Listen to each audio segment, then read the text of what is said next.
How's it going, everyone? Session here. Welcome to Final Fantasy XIV.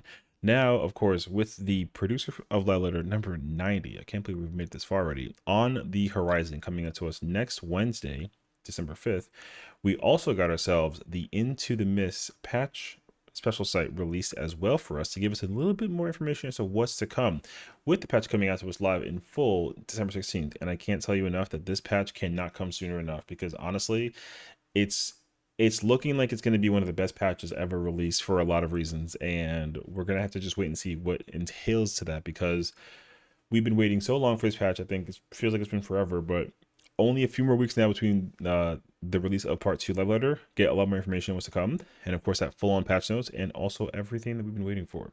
So without further ado, let's get into it. Now, I think the first thing we have to talk about is the incredible design of this artwork for patch 7.4.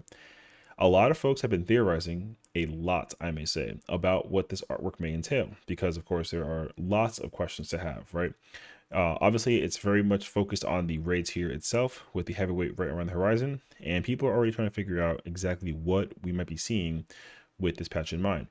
Now, just to cover the very quick, obvious points, right? We've got the Arcadian, then we have ourselves, of course, us. Then we have ourselves Black Cat, which is M1, U-Trip, aka Wicked Thunder, which is M4, Dancing Green, M5.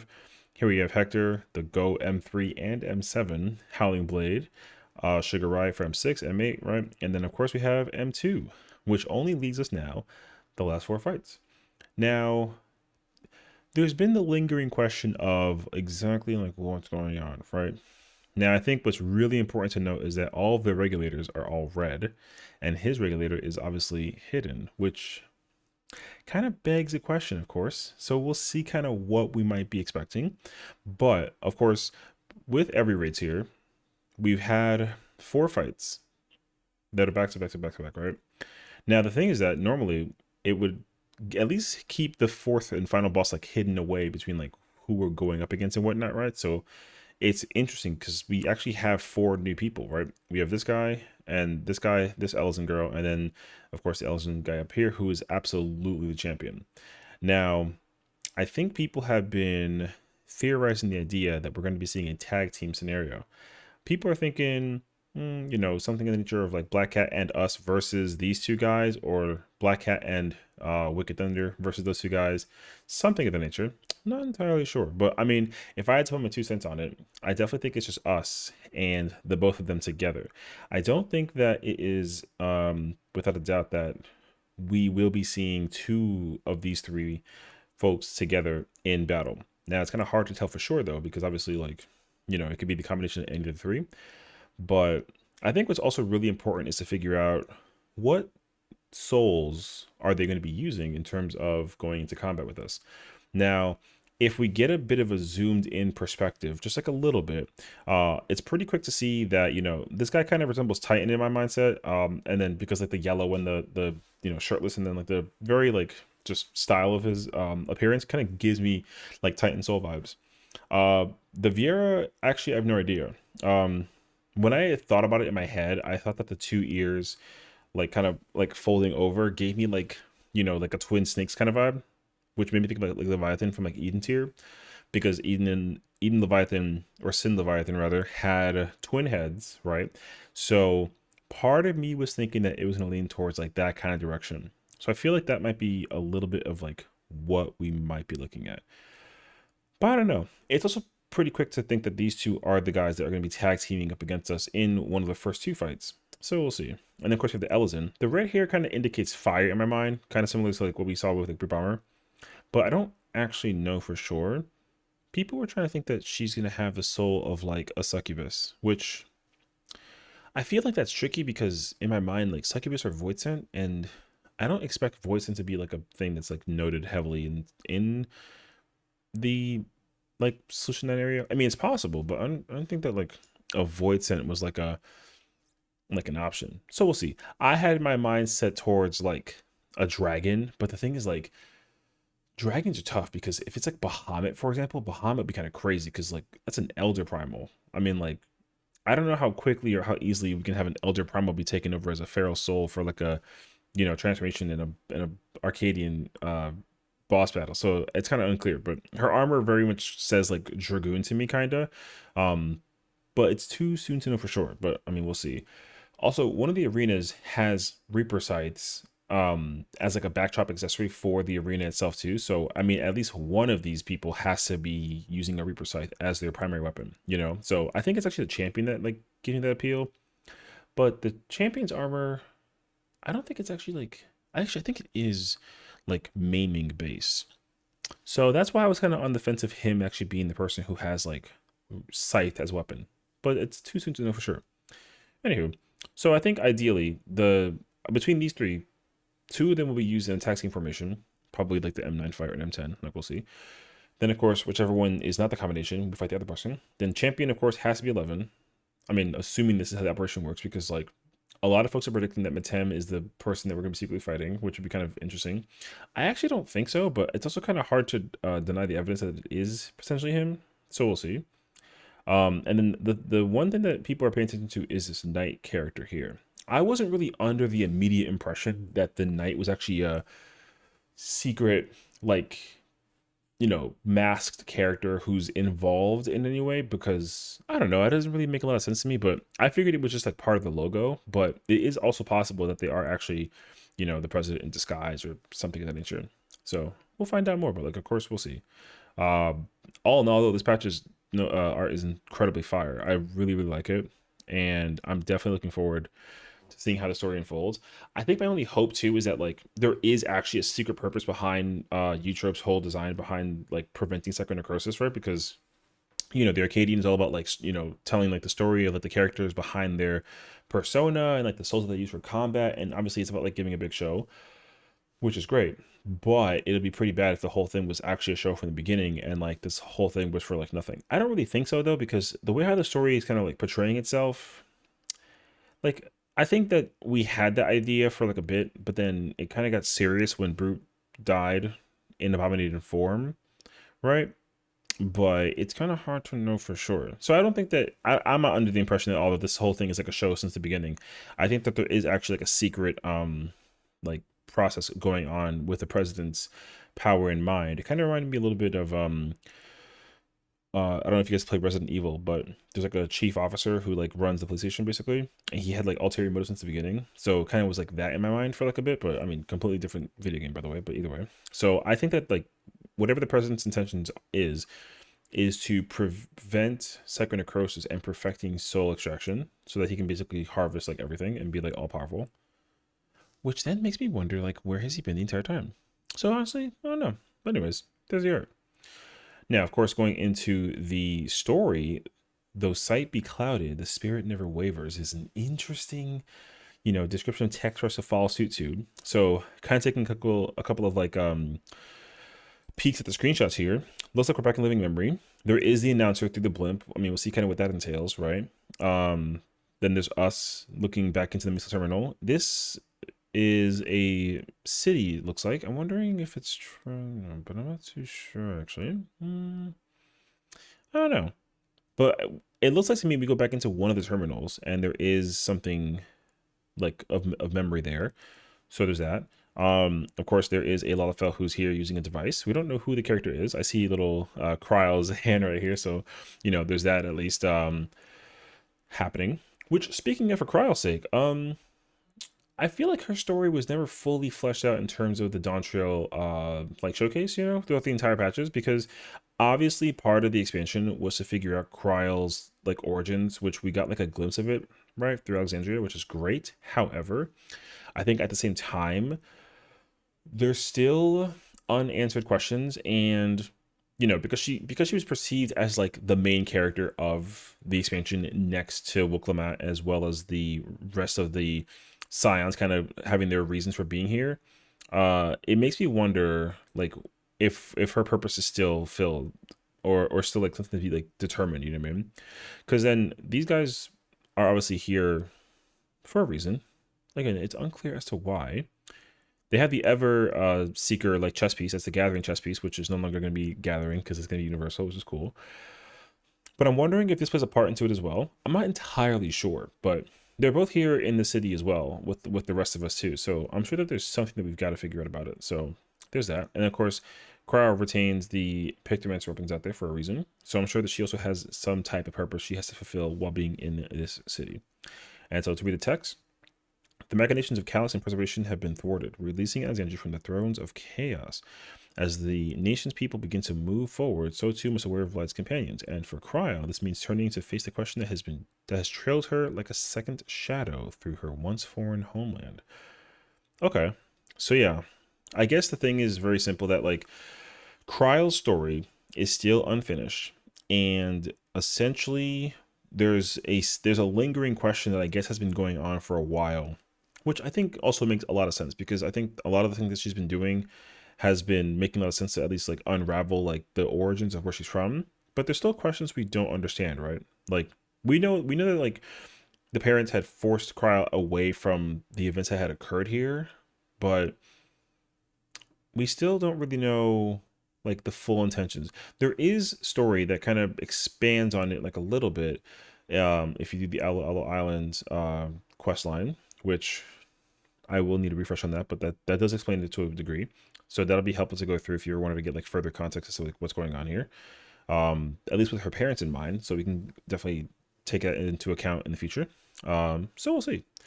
Now, of course, with the heavyweight division finally releasing here, we have the Elzen. Everyone is in love with her, by the way, understandably. And we also have who is, in my mind, is absolutely the champion. And like I said, he has like the armor that just really tells me that he's either playing like Reaper or he's playing, well, because it also looks like striking gear, I think. But I feel like the striking gear is like slightly different. I don't actually know that off the top of my head. When I first saw this, I immediately said maiming, but it could also be striking. So that might change things depending on what it is, because people are trying to figure out and theorize which souls are being used by the heavyweight division, because they're all gonna be using like very powerful primal souls, right? Because like, you know, Howling Blade used like Fenrir, Abominator granted like didn't technically count, use like a combination of like heavier souls.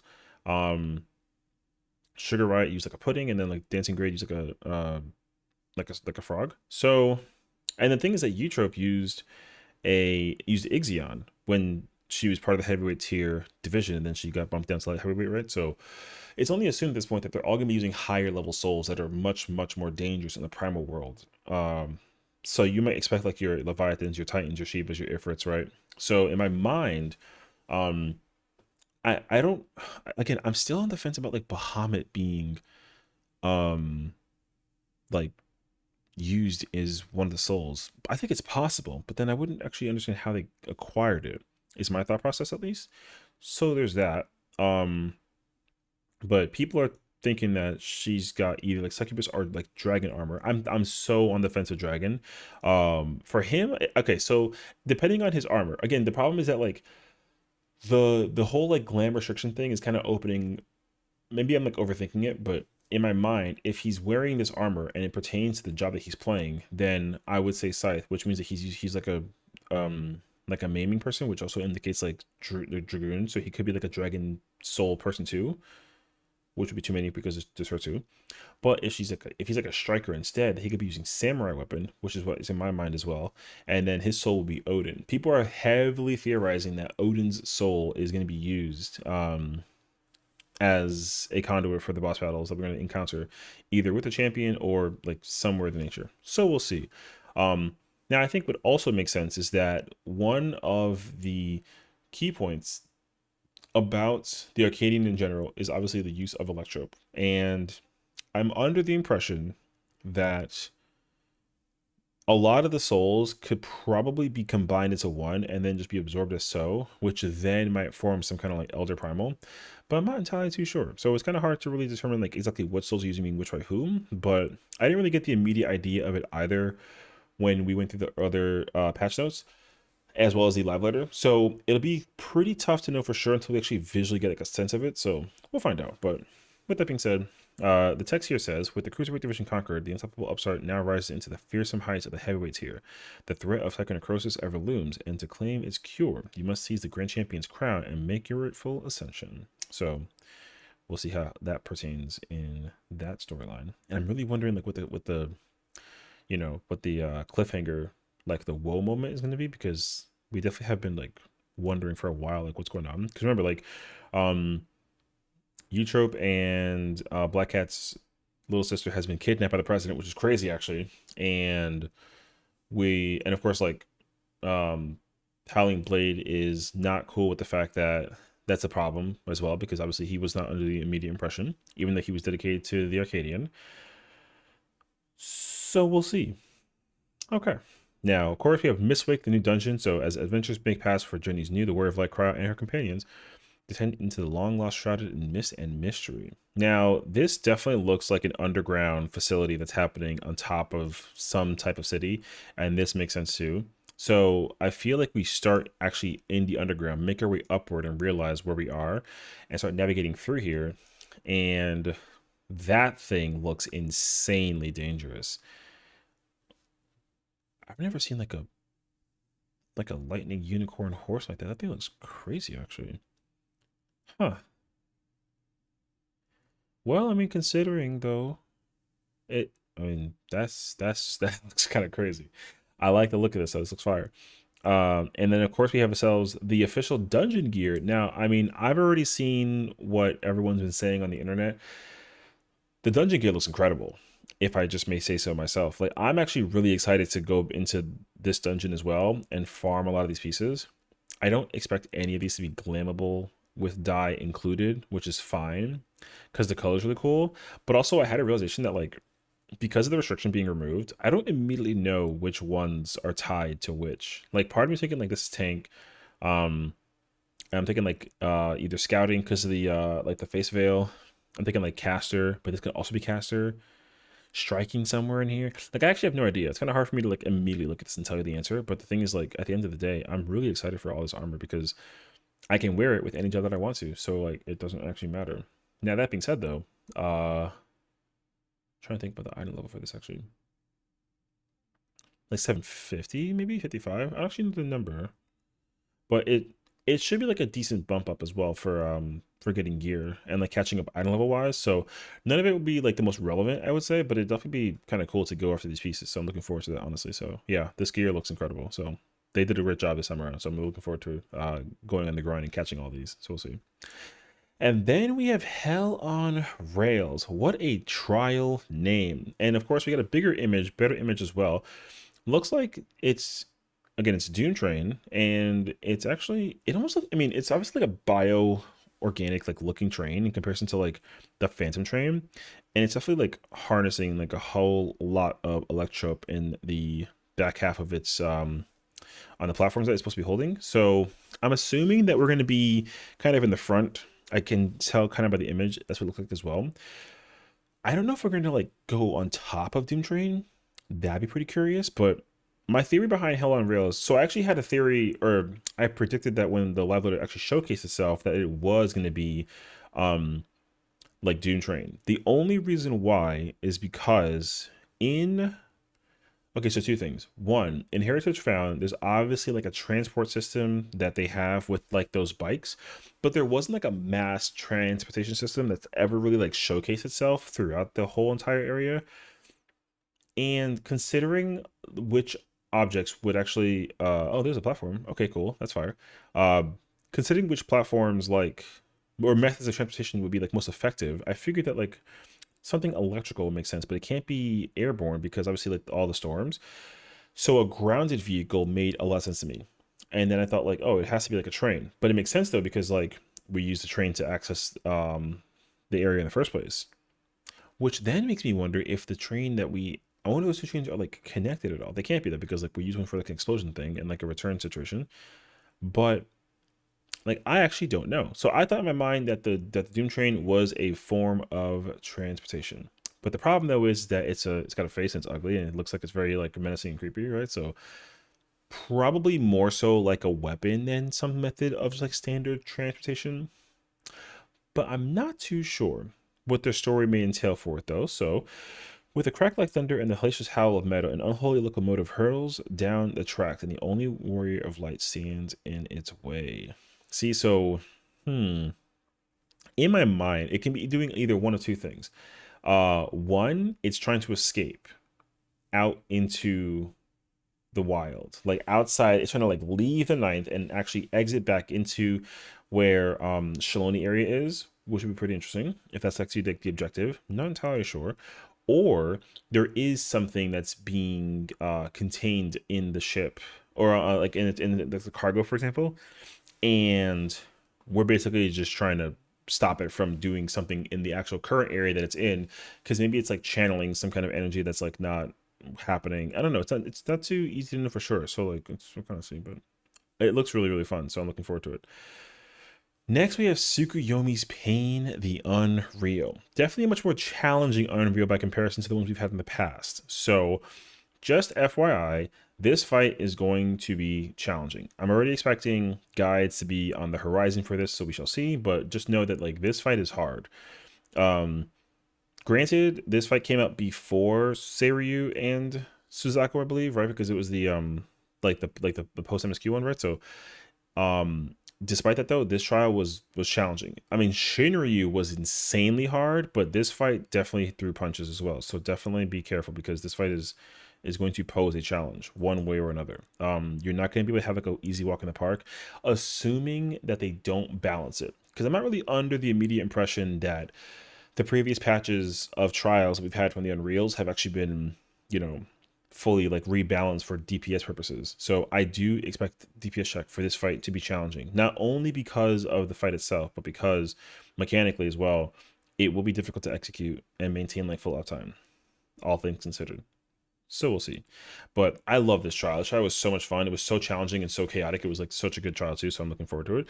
Um, I also love this art. I made like a post earlier on Twitter about like how, man, if only they like called it like Tsukuyomi's Reprise and then it had Ultimate, because it could be called True, which is true, but you know, um I mean the big question of course as well is trying to understand and figure out what's going to be used in the next upcoming Ultimate. We're not going to get any information about the Ultimate in 7.4 leather that we get next week, but I'm still so curious about what we're going to get. I will say though, this next patch will at least hopefully give us some kind of light as to what kind of Ultimate we could be expecting, depending on the simple factor of the crafted weapon that will be acquirable in the market board that you can craft for yourself that comes from the Extreme Trials. 7.3 was a very interesting patch because there wasn't a release for one. So in 7.1, they gave us Diamond Weapon, which was like totally understandable, it's cool. And then 7.2 happened, and then we actually got Heidelin, which was usually like a shocker because normally they don't. It's kind of hard to understand when they actually release the craft weapons. I thought it was always when they released like an alliance raid, so every odd patch. But they released Diamond 7.1, Highland 7.2, and 7.3 we didn't get anything.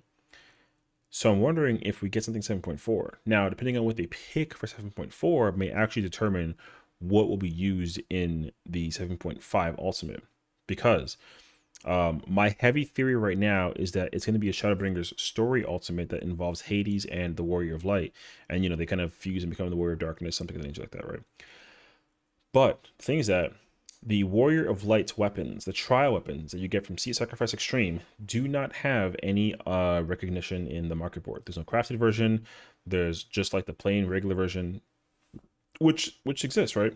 But the thing is also that there's a detail that the weapons have where they do have that like glow effect where it's very subtle and it's very minor, but it's there, and it almost looks like it could be the ultimate um color schema for the weapons. So that also gives me the impression that that's the design that they're going to use, because Hades weapons are already used in a crafted format. So granted, Hades I think will be in the ultimate. I don't think that they'll use those weapons for the actual ultimate in terms of the skeleton design. I think the color could be used sort of for like the glow effect maybe, but I am thinking Seat Sacrifice is going to be used as the actual ultimate.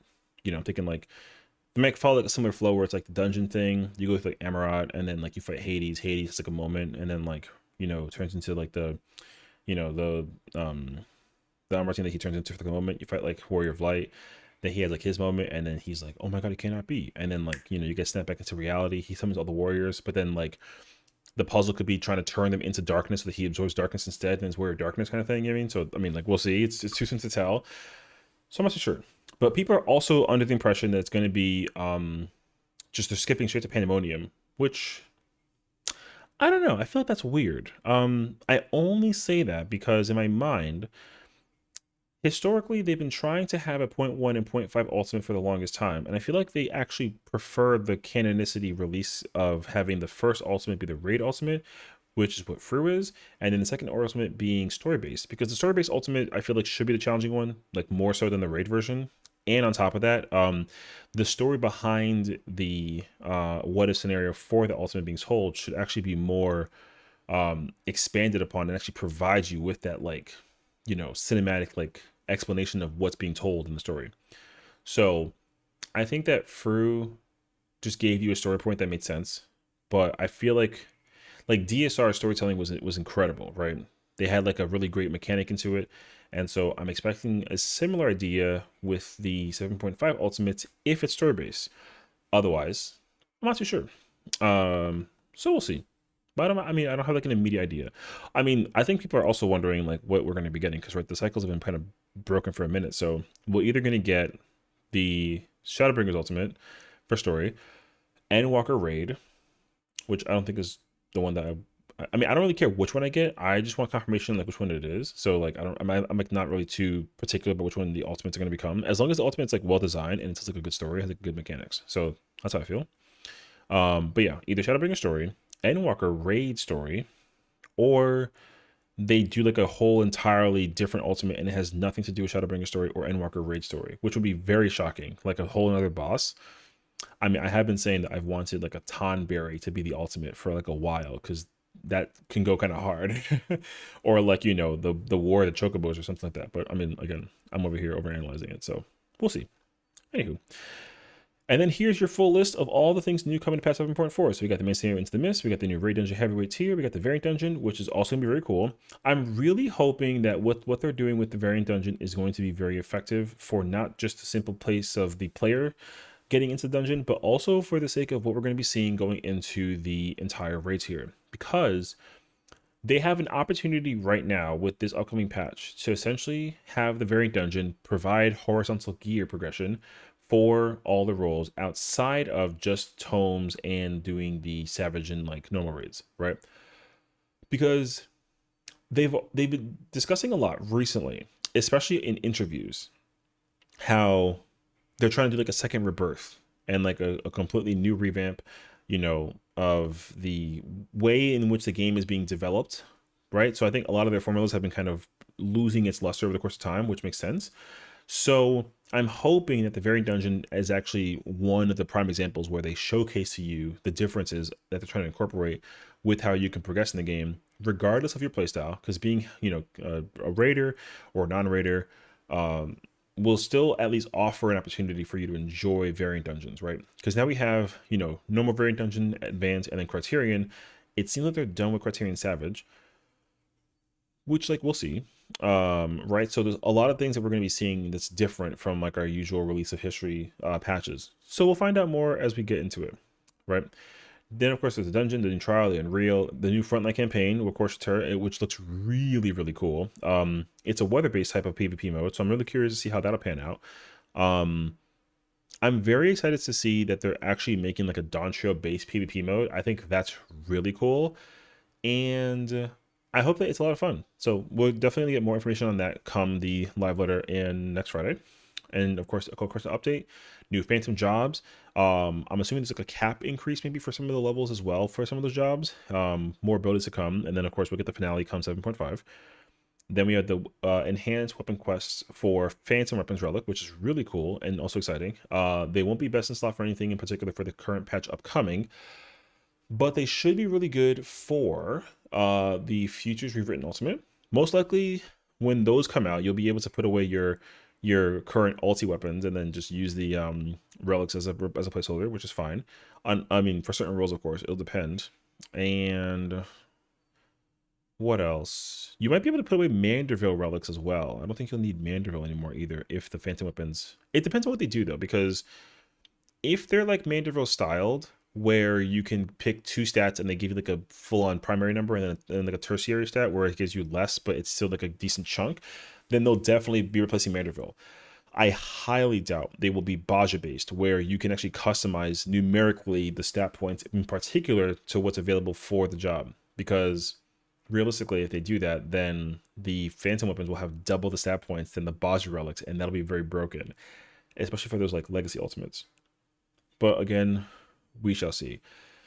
Additionally, we have further Hildebrand adventures, which is really cool. We have the Gold Saucer Gate event for the Air Force One, which looked really cool too. I like the idea of like fighting the Kraken, so we'll find out about that, of course. And then we have the third moon for cosmic exploration, that very like archaeological, like desert space looking moon. It actually has story and lore to tell that will pertain not only to that moon but the previous ones as well. So we'll see how that plays itself out. The strategy board, which honestly I'm so looking forward to. I think that the strategy board is going to become one of my favorite new features to the game. As much as I like using external like rate plans or guides for being able to just like study or like kind of mental prep and like think about how to play alternate jobs in a role. Playing with the strategy board in game will I think be a lot of fun, and I really hope that it incorporates itself well for parties, especially in the party finder, because being able to see what the strat is prior to joining or when you join, I think will be super, super helpful. I'm hoping that it does not open up this new can of worms where everyone tries to invent like their own like guide, because we've been having that issue pretty recently throughout this expansion, since like 7.2, I want to say, maybe even like 7.1, but it's kind of tough where everyone is just trying to fight for this race to basically release the first guide on how to complete an ultimate or a savage raid or a trial, and it's getting a little bit out of hand. So we'll see. The command panel, which is actually another new interface that I'm looking forward to and learning to like play around with because it looked really, really cool. I'm hoping that my controller will be a big fan of that. The glamour update, which of course is going to be peak in situations that we can't even describe because like everything is being unlocked, is crazy actually. New tombstones and mnemonics. We're going to say body theometry. Mathematics. I can't believe green is math, which is, you know, still something else. Will become the new heliometry, and then mnemonics take over and become the new weekly. They're not going to go anything beyond 450. There was a recent article that talked about the idea that they're going to change how weekly tomes can be used outside of the way that they're used right now, because weekly tomes are primarily used by raiders in order to get gear and progress through for the ultimate or for just getting best in slot. But players who are not involved at all in the raid tiers will acquire those tomes and then like use nothing for it, which I guess makes sense because otherwise it's like a glamour thing. So there is discussion that they're going to try and turn weekly tomes into more aesthetic usages, such as for like mounts and glam farms, etc., minions, you know, the whole 9 yards. But you know, it's going to be kind of a tough choice because people will probably be very divided on what they want to work on. Because like, listen, if I need gear, I need gear. But if a glam piece looks really good, might be hard to fight that actually. So like, we shall see. So we'll find out. But they shouldn't be changing that anytime soon. I think they'll just kind of keep it as it is, where you get 450 a week, and then you just try and get your pieces. The difference there is the Savage Patch will come out later on in the next year. Like we get it at like December, or no, sorry, January 6th, I think, right? So we're gonna wait a while, or January 3rd, something like that, somewhere in that weekly time frame. But we're not getting it a week after the release of 16th, so we're not doing it until Christmas. We're doing it actually after New Year's, which is cool. New crafting recipes. This will be for your new pentamelded gear. There's going to be new crafted glam, of course, you probably can get from maps. I'm expecting that too, to some degree. New mounts, new minions, and emotes, of course, same situation. Additional new support. I think it's for Sunken Temple of Kieran, right? We're actually adding that for the 35 dungeon, which is cool. Which, like, RIP, because that dungeon definitely needs to be changed after what they did to it before. So, like, we'll see. And of course, new theme settings of clear green and clear white, which is cool, and a lot more. So we'll find out. Obviously, this patch is expected to be very beefy. Lots of stuff to expect, lots of stuff to look forward to. So much content, in fact. And honestly, like, it's crazy to think about that this is only patch 7.4, because we still have patch 7.5 on the way, and 7.5 is also expected to be even beefier than this current patch. It's going to seem like it's a lot. Now, of course, 7.5 is going to be the patch that is very, very heavy in terms of content to receive, because we're going to get Blue Mage update, Black Beast Special update, the Ultimate, the raids here, or the Alliance raid, rather, and everything else that comes in between, especially with the Occult Crescent 2 area, and the list goes on. So there's a lot of things. Oh, and there's also something that, like, Mr. Ozma is working on that's completely like new to the game as well. So a lot of things to expect. I have no idea either in terms of like what we might be seeing, but like Patch 7.5 seems like it's going to be very, very, very dense. I think denser than any other patch we've ever experienced. But it's going to depend on how that actually plays out. So we shall see how that looks like. But I hope you guys are all excited as well for patch 7.4 coming December 16th. I definitely hope you guys enjoy, and a lot of more news to come and follow. We'll definitely keep an eye out for anything else that comes out in between here and then. And of course, when that release comes out, it'll be all the more fun and all the more wild. So hope you guys are looking forward to it. And of course, thank you for watching as always and tuning in. And I will see you guys in the next one. Take care.